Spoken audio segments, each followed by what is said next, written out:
The Maya were an early form of civilized people from the ancient Mesoamerican region, spanning approximately through the years 1000 BCE to 1600 CE. Though their existence is common knowledge, the specifics of these people do not seem to be so well recognized. Considered being of the most advanced Mesoamerican civilizations, appreciation for the Maya should be far beyond what it is today. Excelling in agriculture, pottery, hieroglyph writing, calendar making, and mathematics, the Maya allowed themselves the ability to exceed for over 2,000 years and create an influence that would make its way through civilizations such as our own.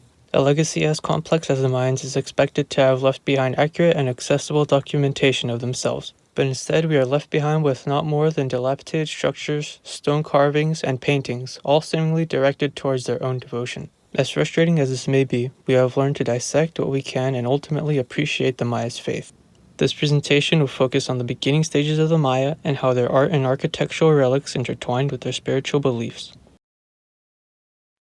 The Mayan mythology holds many similarities with other civilizations of the regions. Like most of ancient Mesoamerica, the Maya revered jaguars, and believed in multiple jaguar deities like the jaguar god of the underworld, who they believed to be an aspect of the sun. They also honor their ancestors and kings as minor deities like the Olmec did, but the Maya also developed their own variation of the Mesoamerican pantheon of gods and goddesses, as well as a unique image of the universe and the place of humans in it. The Maya believed the gods created humanity in 3 efforts. First, they used earth and mud, but the bodies made from this effort were fragile and would dissolve, so they were deemed failures. The next effort incorporated sticks into the previous design, and was successful, creating the first men. But now the gods had a new problem. These mannequins, as the Maya referred to them, were emotionless and thoughtless, and the refusal or inability to worship the gods displeased them. So they washed away the first of humanity and started again. The final effort used a corn and water mixture to create human flesh, and was deemed successful. The Mayan people didn't believe in an apocalyptic end of the world. The Maya, however, believed that eventually the gods would destroy the human race and rebuild it as they did in their creation stories, if and when they stopped praising the gods. This strong belief in the gods and the need to worship them can be found all over Mayan civilization, especially in their architecture and art. Around 400 BC, Mayan people had developed urban city centers, and Mayan architecture was being built, among them being large temples and buildings for religious and spiritual purposes. The most used construction material was local limestone found in the quarries outside of the urban centers. It was frequently used because they had an abundance of it. The Mayans made mortar from limestone by burning it with wood. They used mortar to coat the floors and buildings on the outside. The Mayans did not live in a centralized city, but rather had many major and minor towns and cities broken up near each other. They would often go to war with each other. The elites from the major areas, such as El Mirador, Yucatan, Chichen Itza, and Calakmul, would attack some of the smaller towns. The ancient city of Uxmal had a 2-mile-long wall protecting it from invaders. Only the elites lived behind its protection, leaving the working class outside of it to fend for themselves during times of war. These walls became more common, sometimes being built around temples and places of worship. The walls were often made of stone and sometimes supported by wood. The Mayan people were some of the first to create stepped pyramids, which usually had flat tops where a temple would be, though some of the pyramids did not have flat tops and they were not supposed to be touched, as they were considered sacred. Mayans used these pyramids and temples for burial of the elite and noble. The tombs were built to represent the Mayan underworld, and they were filled with pottery made of wood, stone, or jade occasionally. A very important and mysterious tomb is the Maya tomb of the unknown Red Queen. The tomb of the Red Queen is surrounded by a lush jungle in the present-day city of Mexico, Chiapas. Historians call the ruins of this Mayan city Palenque. The Mayan people who built it called it La Cama, built before the 7th century under King Pakal. The city of Palenque was a very powerful Mayan city, filled with elite artisans and builders, having many palaces, administrative buildings, and temples with relief sculptures. The tomb of Tikal was called the Temple of Inscriptions, and was presumed to be a religious center with detailed hieroglyphics. In 1952, an archaeologist named Alberto Ruz discovered the king's tomb hidden beneath it. In 1994, another archaeologist named Arnaldo Gonzalez Cruz decided to excavate the temple alongside Tikal's tomb. A tunnel was dug from the main staircase of the temple in order to get directly beneath it. His team found a hallway with 3 chambers.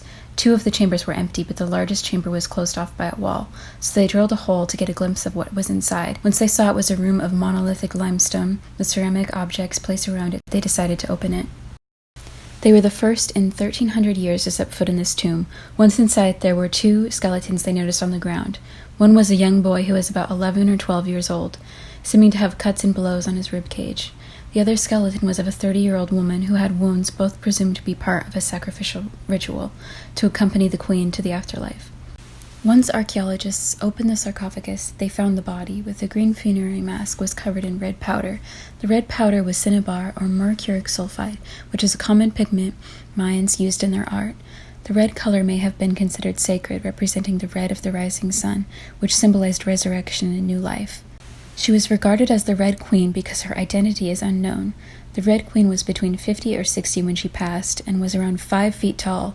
She was definitely somehow associated with King Pakal, as their tombs were next to each other, and both had people sacrificed with them. DNA findings have concluded that she had no blood relation to the king, but her teeth reveal she came from a local population. All of these findings can fit with identifying her as King Pakal's wife.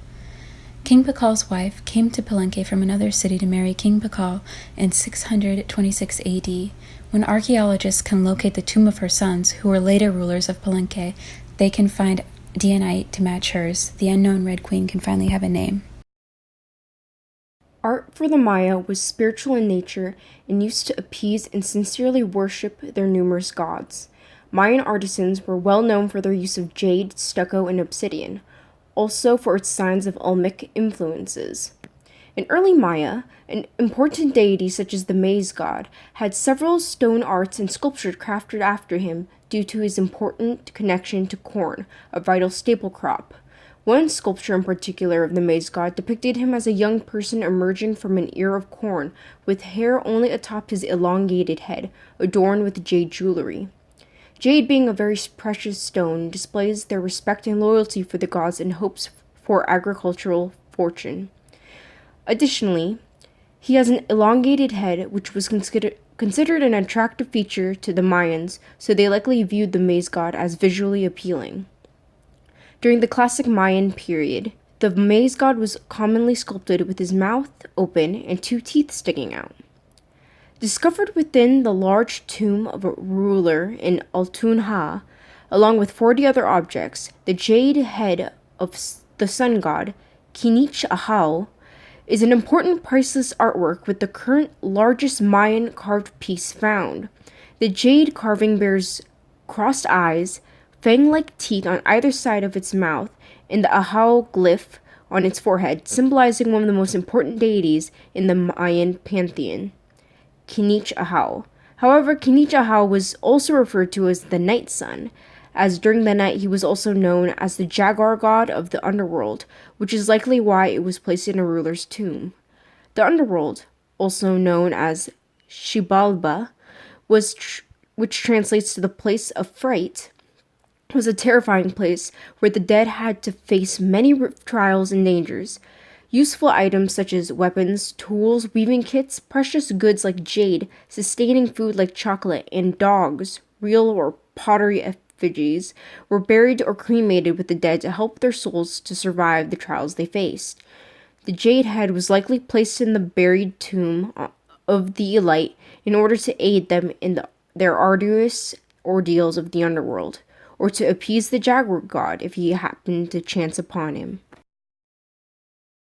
The Maya were one of the most successful early Mesoamerican people. With their empire stretching over 600 years, the legacy they left behind is awe-inspiring. Large imposing temples surrounded by cities and monuments, once vibrating color and atmosphere, tell the story of people who were much more than savage warriors. The relationship between the Maya's art and the spirituality is one of glorification of the gods and deities, and grateful servitude. They created beautiful works of art and timeless structures that all served the purpose to worship the gods they felt gave them everything. Various statues and pottery in the image of them still stand as an eternal thank you.